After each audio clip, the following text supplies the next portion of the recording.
ራሳችሁ መለወጥ ትችላላችሁ። እስከዛሬ ድረስ ነኝ ብላችሁ ያስቀመጣችሁት አለ አይደለ? እኔ አልረባም ሊሆን ይችላል፣ እኔ ሰው አይሆንልኝም ሊሆን ይችላል፣ እኔ ራሴን መግለጽ አልችልም፣ እኔ እንደሌሎች እድለኛ አይደለሁም፣ እኔ ለመከራ ነው የተፈጠርኩት፣ እኔም ብዙ ውጤት አላመጣም፣ እኔ ዝም ብዬ ነገሮች ብሞክርም ይጠሙብኛል።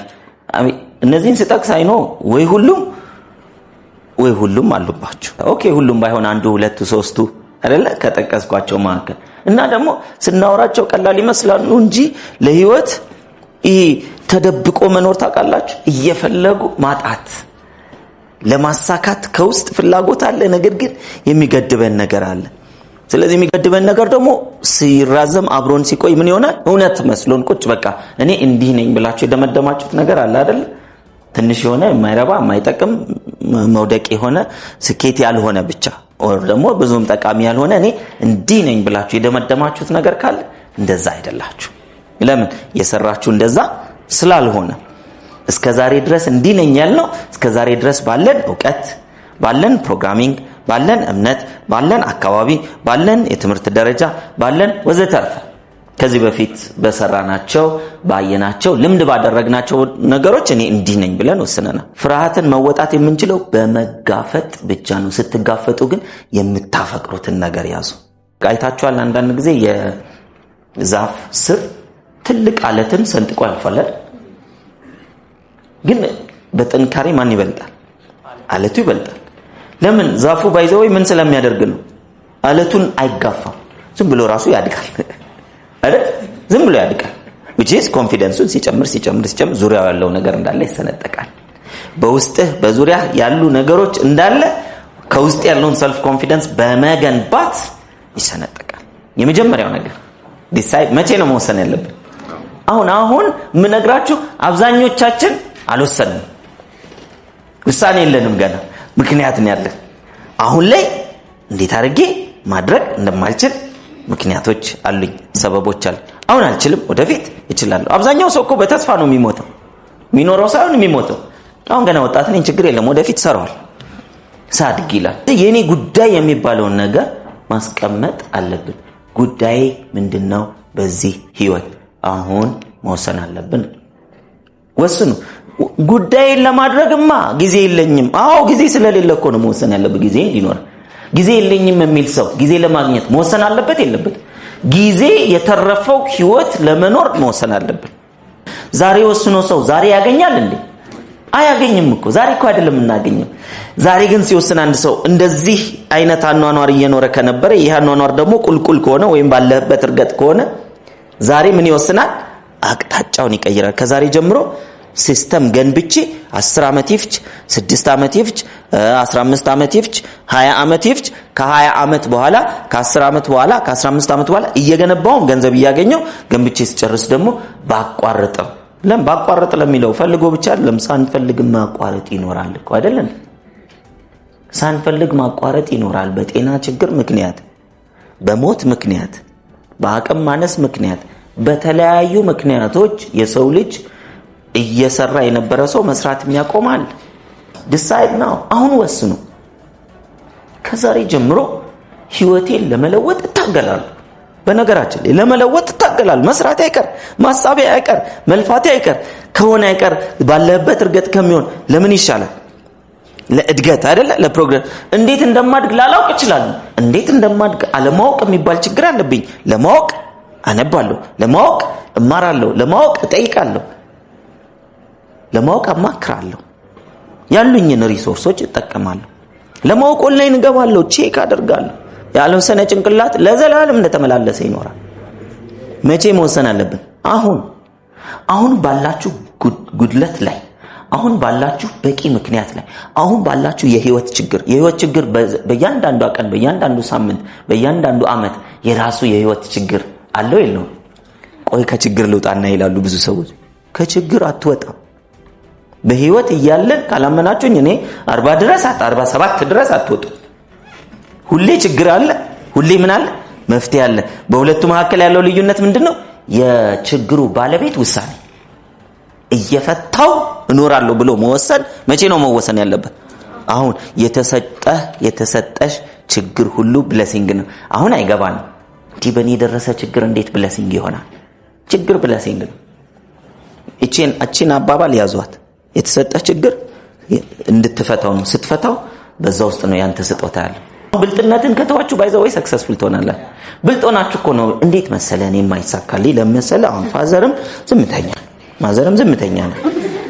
እኛ ቤት በጣም ሼመኞች ነው። ስለዚህ እኔ የሼም ሲኒየር ነኝ በዚህ እንዴ። ስለዚህ ዝምተኝነት ያመጣብህን ጉዳት ካየህ፣ ማጣት ያመጣብህን ጉዳት ካየህ፣ ሰውን መፍራት ያመጣብህን ጉዳት ካየህ ከሱ ለመውጣት አንተ እኮ ነህ መነሳት ያለብህ አይደል? በማመዛዘናችን አይደል አይቻልም ያለው። ማመዛዘናችሁን አውልቁና ጣሉ እኮ ነው እያልኳችሁ ያለሁት። ከባድ ነገር አይደለም እየነገርኳችሁ ያለሁት። ወረድ በል ሲባል አንወርድ ያለ መረጃ ከፍተኛ ነው አይደል? እንደማልችል ያለኝ መረጃ ከፍተኛ ነው። አንዳንድ ሰው ትንሽ ከእንትን ያወጣውና ወደ ሲኒየር ያመጣዋል። እኛ ቤተሰብ ላይ ብዙ ከድሮ ጀምሮ የእርግማን አለ። ነፍሱን ይማረው አባቴ ብዙ ጊዜ እንደዛ አይል ነበር። እርግማን እንዳለ ካወቅ ታዲያ ፈጣሪ ካንተ ዘንድ አለ አይደል? ወደ ምርቃት አትቀይረው። አይ እርግማኑን እናራዝማለን ማለት ነው አይደል? ለልጆቻችን ይኸው ስለተረገመን ተጠንቅቃችሁ እየተረገማችሁ ኑሩ ማለት ነው አይደል? ኖ I will break that curse ነው የሚባለው። እርግማኑን እኔ እሰብረዋለሁ። ምን በማድረግ አቅም ኖሮን እኮ አይደለም፣ አውቄዋለሁ። ስለዚህ ከፈጣሪ ጋር መጣበቅ አይደል? እርግማንም ካለ ያንን ለማድረግ እኮ ውሳኔ ብቻ ነው የሚያስፈልገው። የኛ እኮ ፈቃድ እኮ ነው አይደል የሚፈልገው ፈጣሪ ለሷ ሊያረግ ለሷ ላያረግ የተዘጋጀ ይመስላችኋል? ለሁሉም ሰላም፣ ፍቅር፣ ጤና፣ መትረፍረፍ አስቀምጧል። ሄዶ መውሰድ ግን የማን ድርሻ? አንድ ነገር ስንወስን ሌላ የማድረግ እድላችንን በፈቃድ ምን እናደርጋለን? የለም አሉ እንላለን። የብዙዎች ችግር ግን ይወስኑና ከዛ በኋላስ ሌላው ጋር ሲያዩ ወይኔ ሲያምር አንተ የምትሰራው ምንድነው? ዘሎ ደግሞ ወዴት ሄዳል? ወደዛ ወይኔ ሲያምር ሰው ምን ያደርጋል ብለው ደግሞ እንደሰው አለባበሱ እንደሰው ይቀይራል፣ አስተሳሰቡ እንደሰው፣ አዋዋሉን እንደሰው። መጨረሻ ላይ ምን ይሆናል? ራሱን ሳይሆን ይቀራል፣ ወርቁን ሳያወጣ ይቀራል። ወርቃችንን ለማውጣት መቆፈር ከጀመረን ራሳችን ላይ የቆፈረ መቀጠል አለብን። ወርቁን ስናገኝ ከፍ እንላለን። ሰልፍ ኮንፊደንስ የምንለው ነገር ሁለት ነገሮችን ይዛል፣ ሰልፍ ኤፊካሲ እና ሰልፍ ኤስቲም። ሰልፍ ኤፊካሲ የምንለው ውጤታማነታችን ነው። ጊዜያችንን በውጤታማነት መጠቀም፣ ዕውቀታችንን በውጤታማነት ሁሉ ጊዜ እየጨመሩ መሄድ፣ የመንፈሳዊ ማንነታችንን ሁሉ ጊዜ በውጤታማነት ኮኔክትድ እየሆንን መምጣት። ለምን? የሰው ልጅ ህሊና አለው፣ አካል አለው፣ መንፈስ አለው። ከመንፈሱ ጋር ለመገናኘት ሁሉ ጊዜ እየሰጠ ከሄደ ዋይዝ እየሆነ እየጨመረ እያደገ ይመጣል። ብዙዎቻችን ለጸሎት ያለን አስተሳሰብ፣ እይታ፣ ተግባር እጅግ በጣም ደካማ ነው። ጥቂቶች ናቸው ጠንካራ የሆኑ። ልክ እንደ ቀጠሮ ምግብ እንደምንበላው እንደ ቀጠሮ መንፈሳችንን ማግኘት አለብን። ኮኔክትድ መሆን አለብን። እንደ የሃይማኖታችን መጸለይ፣ መጾም፣ መመጽወት ወዘተርፈ ማድረግ ያለብን ነገር ነው። ሰልፍ ኤፊካሲያችን በዛ ይጨምራል። ሌላው ህሊና የሚባል ነገር አለን አይደል? የሰውን ልጅ ይሄንን አካል የሚመራ ማን ነው? ህሊናው። ህሊና እንዴት እንደሚሰራ ሳናውቅ እንዴት ስኬታማ እንሆናለን? እንዴት ህሊና ምን አይነት ኃይል እንዳለው ካላወቅን ልንጠቀምበት እንችላለን? ሰልፍ ኤፊካሲ የራሳችንን በዚህ ምድር ላይ በምንኖርበት ጊዜ ህይወታችንን፣ ኑሯችንን፣ ውጤታችንን፣ አገልግሎታችንን ማብዛት፣ ፕሮዳክቲቪቲያችንን መጨመር ሲደመር ሰልፍ ኤስቲም ለራሳችን ያለን እይታ እኔ ይሄን ያክል ነኝ ለራሳችን። ለሰው የምትናገሩት አይደለም፣ ለራሳችሁ የተከበርን እንደሆነን ማወቅ አለብን። አሁን እንደዚህ ስል ከሃይማኖት አኳያ እንዳይጋጭባችሁ። ለምን ብዙዎች እኔ ደካማ ነኝ፣ እኔ ተራ ሰው ነኝ፣ እኔ አልረባም የሚለውን ነገር ከዚህ ቃል ጋር የሚጋጭ ይመስላችኋል? ደካማ ነን ወይ? አዎ ነን። ምንም ይሄ የሚካድ ነው አይደለም። ደካማ ነን። አንድ ሰሞን መናገር እንችል ይሆናል፣ አንድ ሰሞን መቆም እንችል ይሆናል፣ አንድ ሰሞን ገንዘብ ይዘን እንዲያም መግዛት እንችል ይሆናል። ሁሉም ግን የሚያልፍ ነው። ስለዚህ ደካማ ነን። ማንኛውም ቁስ ነገር የያዘ ሰው ሁሉ ምንድነው? ደካማ ነው። ይሄ ደግሞ ቁስ ነው አይደል? ከዛ ህሊና አለ። ከዛ መንፈስ አለ። ደካማ ያልሆንበትን ብርቱ የሆንበትን ቦታ አለ። ፈጣሪ በአምሳሉ የሰራን መንፈስ ማንነታችን እሱ ጋር ምንድነው? ጠንካራ ነን። ለምን? የሱ ኢሜጅ ስለሆነ። የሱ ኢሜጅ ደካማ ሊሆን አይችልም። ኢሜጁ ማለት የኔና የናንተ ምስል ነው እንዴ? አፍንጫችን፣ አይናችን ነው፣ ጸጉራችን ነው፣ ቁመታችን ነው አይደለም። ፈጣሪ በአምሳያው የሰራን እሱ ጋር መንፈስ። ስለዚህ መንፈስ ጋር ጠንካራ ነን። ጠንካራ ነን ሲባል የኛ አይደለም ስጦታ ነው አይደለም። ስለዚህ በመንፈስ ጠንካራ ነን፣ በስጋ ደካማ ነን። ስለ ደካማ ነን። አዎ ደካማነት ማወቅ ያስፈልጋል። ይሄ ስጋ ደካማነታችን የሚታወቀው ዛሬ እዚህ ጋር ናችሁ አይደል? ቤት ግን አይደላችሁም። ደካማ ናችሁ። ሁለት ቦታ መሆን አይቻልም። በመንፈስ ግን ቦታና ምን ይገድባል? መንፈስን አይገድበውም። ወደዛ ከፍታ ማደግ አለብን። በመንፈሳችን መኖር አለብን። ያንን ለመኖር ለዚህ ነው ለራሳችን ያለን ግምት ዝቅ ያለ ከሆነ የምናገኘው ውጤት ምንድነው? ያው ደካማ ስጋ የያዝኩኝ ዘላለማዊ ነፍስ ደግሞ የያዝኩኝ ሰው ነኝ። ለራሳችን ያለን ግምትና ምን በስራችን በህይወታችን ያለን ውጤት ፕሮዳክቲቪቲ ሁለቱ አንድ ላይ ሰልፍ ኮንፊደንስ ይሰጣል። ለምን በህይወት ውጤታችሁ ዝቅ ሲል ኮንፊደንሳችሁ ላይ ምን አይነት ችግር ይፈጥራል? ዝቅ ያደርጋል አያደርግም? ሐሳባችሁ ውስጥ የማትፈልጉት የማይጠቅማችሁ ዝቅ የሚያደርግ ኮንፊደንስን የሚያዋርድ ወይም ደግሞ ያላችሁን ውጤት ለክቶ አንተ እኮ እንደዚህ ነህ ሲላቸው ግድ የለም ነገ መቀየር ይችላል የሚለውን ተስፋ ሐሳብ ስታመጡ ስሜታችሁ ወዲያው ነው የሚቀየረው። አሁን እንዲህ ለማድረግ ወስኑ። ትግሉ የሐሳብ ነው፣ ጦርነቱ የስሜት ነው። በስሜት ውጤታችሁን አምጥቶ ጭንቅላታችሁ አንተ እኮ እንዲህ አይነት ውጤት ያለ እንዲህ አይነት ስህተት የሰራ እንደዚህ አይነት ችግር ውስጥ የገባ እንደዚህ አይነት ዝቅታ ውስጥ ያለ ሰው ያለሽ ሰው ብሎ ሲናገር ሐሳብ ሆን ብላችሁ ዛሬ ያለኝ እንደዚህ ሊሆን ይችላል ነገር ግን ነገ እንዲህ ይሆናል ብላችሁ እናንተም ያችኑ ስንቅ እያደረጋችሁ የምትፈልጉትን ከፍታ አውሩበት። ሰዎች በዝቅታ ህይወት ውስጥ የሚኖሩት ወስነው ነው። ማን በህይወቱ መለወጥ የማይፈልጋል አትበሉኝ። ማንም ይፈልጋል። በህይወቱ መለወጥ የሚፈልግ ሰው ውስጥ ይጠይቁና አሳዩኝ። ምን ቦታ ላይ መድረስ ትፈልጋላችሁ? የታለ ውሳኔያችሁ? ወሰናችሁስ ለመድረስ የታለ ጽናታችሁ? ከችግር ለመውጣት ምን ያክል ውሳኔ ያላችሁ የሚባለው ነገር እጅግ በጣም ወሳኝ ነው።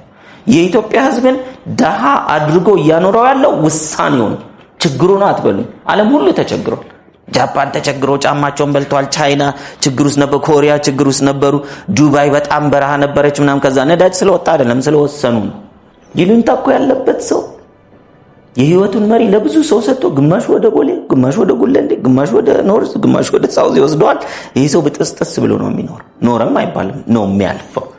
ስለዚህ መሪን በእጄ ይዣለሁ ትልቅ ነገር እኮ ነው እያለ መሪውን የያዘ ሰው ደግሞ ቀጥሎ ወደሚፈልገው አቅጣጫ መንዳት ነው አይደል የሚቀጥለው። ስለዚህ የመጀመሪያው ነገር ከሰዎች መሪውን ሰብስቦ ለራስ መስጠት። ሰዎችን አለመውደድ አይደለም። ከሰዎች ምክር እንቀበላለን። ውሳኔ ግን የማን መሆን ያለበት? እንደዚህ በወስን እንትና እንዲህ ቢለኝስ እንዳትሉ። ትልቁ እንትና እንዲህ ቢለኝ ማለት ያለብን ፈጣሪ ምን ይላል ብቻ። ሰልፍ ኮንፊደንስ ያለው ሰው የምንለው ማን ነው? አንደኛው ራሱን ይወዳል፣ ራሷን ትወዳለች። ራስ ወዳድ አይደለም። ራስ ወዳድና ራስን መውደድ ይለያያል። ራሱን ግጥም አድርጎ ይወዳል። ብዙዎችን የሚወድ ሰው አንዳንድ ጊዜ በይሉኝታ የሚጠቁ ሰዎችን አይታችሁ እንደሆነ ለብዙዎች እሺ ነው የሚሉት። ና እንሂድ፣ እሺ ና እንደዚህ እናርግ፣ እሺ እንደዚህ አታርግ፣ እሺ እገሌንን ማው፣ እሺ ምናምን ብለው ሰዎችን ለማስደሰት ይሞክራሉ። እነዚህ ሰዎች ራሳቸውን አይወዱም፣ ፈሪዎች ናቸው። አለቀ። ሰውን ለማስደሰት ባይዘው ሰውን ለማስደሰት አንድ ሰው ከተነሳ የመጀመሪያው ሰው ቅርቡ ያለው የት ነው? ራሱ ማስደሰት ያለበት ኖ ማለት መቻል። ይሄን በትልቁ ጻፉ። ራሳችሁን መውደድ መጀመር የምትችሉት መቼ ነው? you start to say no። አብዛኛው ኢትዮጵያዊ ኖ አይልም። ስለዚህ በይሉኝታ ውስጥ ነው የሚኖረው። ስለዚህ ምን ያደርጋል? ሰዎችን ለማስደሰት ይሞክራል። ዛሬ የምታስደስቷቸው ሰዎች በሙሉ ጓደኞቻችሁን ጨምሮ እሺ እሺ እሺ እያላችሁ የምትታዘዟቸው፣ ለቤተሰብ ጨምሮ እሺ እሺ እያላችሁ እምቢ የሚባል ቦታን ጭምር እሺ እያላችሁ የምትታዘዙ ዞር ብለው በዚህ ሰዓት እያሟችሁ እንደሆነ እኔ ነግራቸዋለሁ። እሷ ግን ለህይወቷ እኮ ምንም እንትን አትልም። ሁሉንም እሺ ስለምትል ደህና ቦታ የምትደርስ አይመስለኝም። እሺ ያላችሁት ሰው ነው እንደዚህ የሚላችሁ። የመጀመሪያው ለማስደሰት ሞክራችሁ ከስራችሁ። ቢል ኮዝቢ ቢል ኮዝቢ በጣም በኮሜዲ ሲትኮም ሰክሰስፉል የሆነ ሰው ነው። ዓለም ላይ እንግዲህ በፊት ሲትኮም ሳይስፋፋ ልበል ብዙ ሰው ያውቀዋል። ምን ይላል? I don't know the way to success. የስኬትን መንገድ አላውቀው, but the sure way to failure is trying to make everybody happy. እንግዲህ ኮሜዲያን ሆኖ ይሄን ካለ እኔና እናንተ ማን ነን? ኮሜዲያን ነን? ለማስደሰት የምንጥረው ሰው። በእርግጠኝነት ሰው ስኬታማ የመሆንኛ መንገድ አላውቅም። የውድቀት መንገድ ግን ሁሉንም ሰው ለማስደሰት መሞከር ደስ አይል? እቺን እንደ አቋም ያዘው። ብትችሉ ግርግዳ ላይ ለጥፏት ቤት ቀና ብላችሁ ሁሉንም ሰው እሺ የምትሉት መቼም ለማስደሰት። መታዘዝ መልካም ነው፣ መታዘዝ ካለባችሁ አካል ግን ኖ ለማለት ቫልዩ መያዝ አለባችሁ። አንዳንዱ ቫልዩ ከእምነታችሁ አንፃር፣ አንዳንዱ ቫልዩ ከግባችሁ አንፃር፣ አንዳንዱ ቫልዩ በውስጣችሁ በዚህ ምድር ላይ ስትንቀሳቀሱ ከያዛችሁት ቫልዩ ዝንባሬ አንፃር የምትይዙት ቫልዩ አለ አይደል? እኔ እንደዚህ አይነት ቫልዩ ውስጥ ነው ኖ። ዛሬ ሰው አመመው አመማት ነካ አረገው። ለነገሩ ነካ ካላደረገን እንዴት ከዚህ ህይወት እንወጣለን? ሰው ከለመደው የሚወጣው ነካ ሲያደርገው። በራስ መተማመን አለው የምትሉት ሰው ከሌላው ሰው ጋር የሚመሳሰል ነው ወይንስ ነካ የሚያደርገው?